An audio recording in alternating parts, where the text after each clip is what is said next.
desastres relacionados con el agua y los cambios hidrológicos. Soy Polióctor Martínez Austre, director de la Cátedra UNESCO en Riesgos Hidrometeorológicos. Agradezco al Programa Hidrológico Internacional y a la Cátedra en Agua y Educación para el Desarrollo Sostenible su invitación para participar en este interesante proyecto. En esta sesión estaremos hablando de la importancia de los desastres relacionados con el agua, cuáles son las tendencias que hemos observado y lo que esperamos hacia el futuro en la región, ocasionada por, sobre todo, el calentamiento global, el cambio climático. En primer término, tenemos que tener en mente la importancia, la relevancia de estos desastres. En esta gráfica tenemos las estadísticas de la Organización de las Naciones Unidas para la Reducción de los Desastres Naturales del periodo 2005-2014, una década. En esta década, la magnitud de los daños alcanzó los 1.4 millones de dólares. Es una cifra enorme, abrumadora, y que lastra el desarrollo de las poblaciones y sobre todo de aquellas que se encuentran en condiciones de mayor vulnerabilidad. Lo más doloroso, sin embargo, es la cantidad de personas que fallecen por causa de estos desastres. En este periodo encontramos que son 700.000 personas, muchas más que las que mueren por ejemplo, las guerras. Asimismo, la cantidad de personas afectadas de una u otra manera por estos desastres alcanza a los 1.700 millones de personas, que es ya una proporción importante de la población mundial. ¿Cuántos de estos desastres corresponden a desastres climáticos y relacionados con el agua?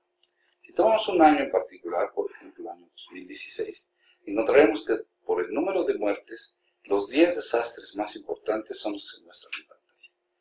Solamente 2 de ellos son terremotos, que suelen ser mejor cubiertos por la prensa que los desastres relacionados con el clima. Uno más está relacionado con el clima, es una onda de calor. Y el resto son desastres relacionados con el agua, ya sean inundaciones o huracanes de gran intensidad.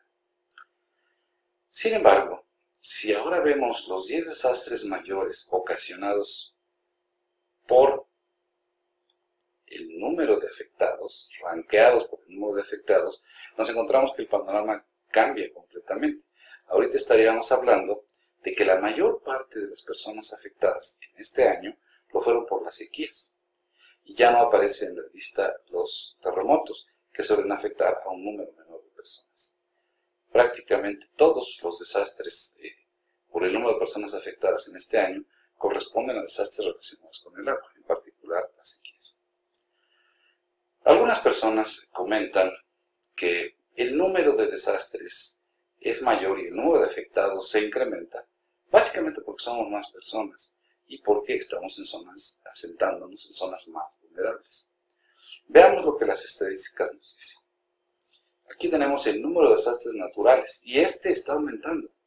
No se trata solamente de que seamos más vulnerables, sino de que efectivamente se está incrementando el número de desastres.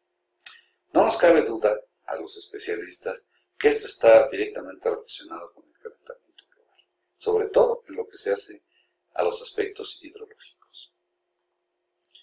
Veamos cuáles son los impactos observados y las tendencias que vamos a tener en el futuro. Y empecemos fenómeno por fenómeno. El principal, el origen de todos los demás, es sin duda el incremento de la temperatura. En esta gráfica tenemos la tendencia de la temperatura observada desde 1880 a la fecha. Y puede verse ya que el incremento de la temperatura no es uniforme. En este caso vemos que se ha incrementado mucho más en el hemisferio norte. Y mucho más quiere decir que en este hemisferio la temperatura ha subido en este periodo ya 1.2 grados centígrados, lo cual es una cantidad muy importante de energía que está transformando el ciclo hidrológico a su vez. ¿Cuáles serían los cambios esperados en la temperatura media según 2 escenarios? Uno, digamos, muy optimista, el RCP 2.6, y el peor escenario, que sería el RCP 8.5. Si vamos otra vez, ahora sí a observar la escala del planeta, pero con diferentes grados de temperatura, observamos que en el escenario RC 2.6, los incrementos de temperatura serían del orden de hasta 2 grados centígrados. Desafortunadamente, este escenario es ya muy improbable, porque con la tasa de emisión de gases invernadero que se ha mantenido, casi seguramente ya no podrá ocurrir. El escenario RCP 8.5 que vemos en pantalla a la derecha es mucho más peligroso y esperamos que no ocurra, porque este sería probablemente el peor escenario. Y ahí sí estaríamos esperando incrementos de temperatura, por ejemplo, en la zona ártica, de más de 9 grados. Y en las diferentes regiones de América, entre 4 y hasta 6 grados centígrados más de temperatura hacia el final del siglo. Yendo ahora a una escala todavía menor, a nuestra región, Latinoamérica y el Caribe, podemos observar con más detalle lo que cabría esperar en incrementos de temperatura.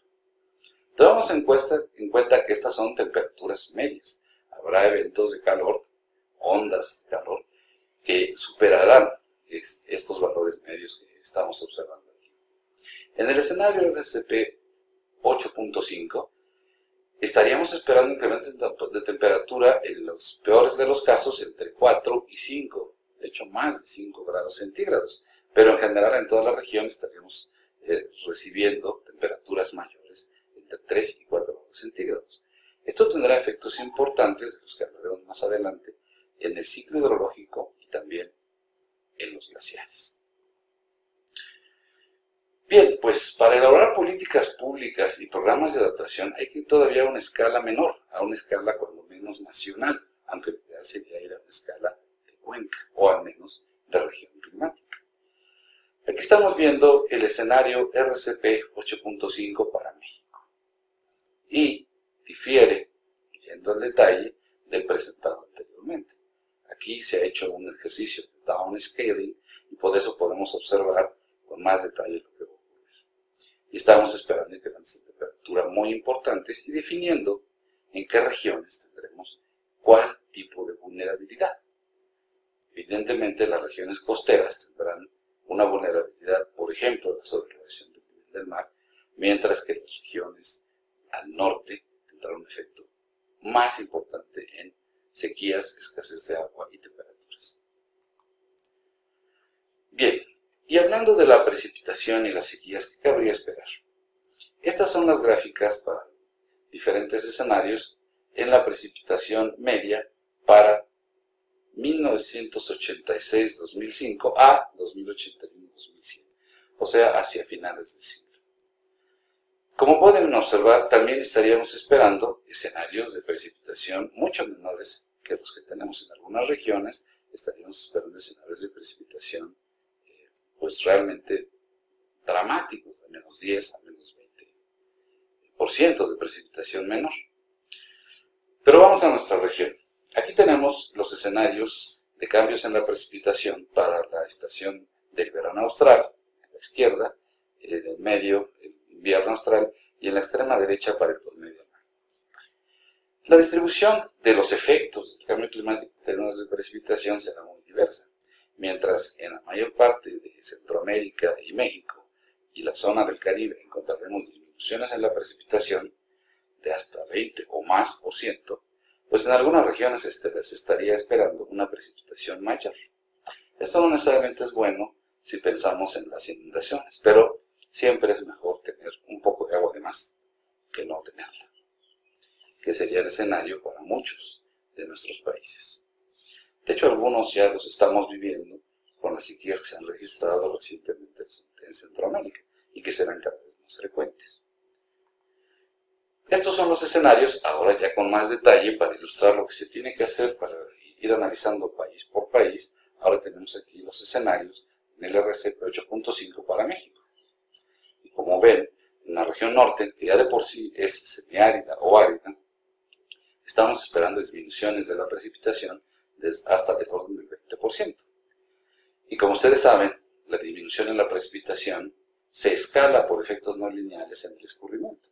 Así que una disminución en la precipitación del 17% estaría significando en algunas cuencas una disminución del escurrimiento mayor al 22% en las cuencas que hemos estudiado en México. Eso cambiará entre una y otra región. Vayamos todavía a una escala menor con un caso de estudio. esta es la cuenca del río Conchos. Arriba ven ustedes su ubicación, se encuentra prácticamente en la frontera con los Estados Unidos. De hecho, el río Conchos descarga en el río Bravo, que es nuestra frontera política con los Estados Unidos de América. En la izquierda vemos una distribución de la red hidrográfica y esas estrellitas son estaciones hidrométricas y meteorológicas que hemos estudiado. Vamos a referirnos a la precipitación. Nada más para que vean los efectos que ya se están observando. Aquí tenemos el índice de precipitación estandarizado observado en un periodo de análisis que arranca en 1970 hasta 2011 y pues estamos observando cómo en esa línea recta que tenemos ahí se muestra ya una disminución clara, una tendencia de disminución en la precipitación. Lo que es peor, en los últimos años, a partir de más o menos los 90 hacia adelante, ya no hemos tenido precipitaciones intensas. Hasta antes de este periodo, teníamos periodos de mucha lluvia y otros de sequía. Y los periodos de lluvia nos permitían recargar nuestras presas y de esa manera soportar mejor los periodos de lluvias reducidas. Eso ya no está ocurriendo y tenemos problemas que pueden incluso escalar a dificultades internacionales, debido a que de esta cuenca tenemos comprometido un volumen para entregar a los Estados Unidos de América conforme a los tratados internacionales que tenemos firmados con ellos. Bien, pero hay una paradoja. La precipitación media se va a reducir, pero se espera que la que ocurra se presente con mayores intensidades, es decir, en tiempos más breves. Tendremos menos precipitación, pero concentrada en menos tiempo, lo cual nos va a producir mayores intensidades y también problemas muy importantes para el manejo de las avenidas y de la infraestructura hidráulica que hemos diseñado. Aquí tenemos una gráfica en la que estamos viendo la contribución, el porcentaje de contribución de los días lluviosos a la distribución total de lluvia. Y como veremos, como podemos ver ahí, aunque los datos no son suficientes, sí observamos ya una tendencia a precipitaciones más intensas. Eso en México lo hemos podido comprobar con estaciones específicas, por ejemplo en la Ciudad de México. Con esas intensidades, los alcantarillados no son suficientes y tenemos con frecuencia encharcamientos o inundaciones menores, que no ocurrían o no tendrían que ocurrir en un clima que no estuviera cambiando o que fuera tan variable. Bien, yendo a las precipitaciones extremas, es importante reflexionar sobre los huracanes, que afectan a una parte importante del continente, prácticamente a todo Centroamérica y a México, en los dos océanos. Aquí tenemos una gráfica de vida a Webster y sus colaboradores sobre el porcentaje de huracanes y la intensidad. Es una gráfica quinquenal. Entonces podrán ver que al principio del registro, en el periodo 70-74, la mayor parte de los huracanes eran de categoría 1, más del 40%. Pero con el tiempo, los huracanes intensos se han incrementado en número y por lo tanto en porcentaje respecto de estos. Ahora los huracanes, digamos, débiles, de categoría 1, son ya menos del 30%, mientras que los de categorías 4 y 5, que son los más intensos y peligrosos, pasaron de un 17% al principio del registro al último periodo 2000-2004, a alcanzar ya cerca del 35%. Y esa tendencia ha venido observándose posteriormente con más intensidad. Los huracanes se están volviendo más destructivos. Sí, se define un índice de disipación de potencia que está ahí, indicado como es integral, donde tau es el tiempo total, digamos, de registro de vida del huracán, y b es la velocidad máxima registrada, obtendremos un índice de destructividad. Puede ser hasta cierto punto cualitativo, pero nos da una idea muy clara de cómo la intensidad de los huracanes está aumentando. Vean ustedes la gráfica, como es claramente creciente, y tenemos cada vez huracanes más intensos, lo que confirma las observaciones hechas en términos de las categorías de los huracanes. Bien, vamos ahora al cono sur, donde tenemos uno de los problemas más importantes que nos plantea el futuro por el cambio climático, es la disminución de los glaciares. Aquí tenemos una gráfica del balance de masa total de glaciares y masas de hielo en el mundo. Y si ustedes ven la gráfica roja, que es la correspondiente a la Patagonia, observarán que hay una clara disminución muy importante en la masa total de hielo de los glaciares. lo viven, lo ven, y es un problema en el que están reflexionando y trabajando. Si vamos ahora, no hasta la Patagonia, sino a los Andes centrales, nos encontramos con ese trabajo de la Secretaría de la Comunidad Andina para algunos de los glaciares en los Andes centrales. Como ustedes pueden ver, todas las gráficas son decrecientes. La volumen y la longitud se están retirando de los glaciares. Es clara en estos glaciares también de los Andes centrales. Y esto va a plantear problemas muy importantes para el abastecimiento de agua de las comunidades y de las ciudades que dependen de estos glaciares. Además de los efectos en cambios de clima y otros que tendríamos que evaluar y discutir más largamente el tiempo que disponemos. Con esto termino esta presentación. Es una presentación breve, queda a sus órdenes y al final, después de transparencia, encontrarán las referencias que hemos utilizado para esta presentación. Nuevamente, muchas gracias por su atención.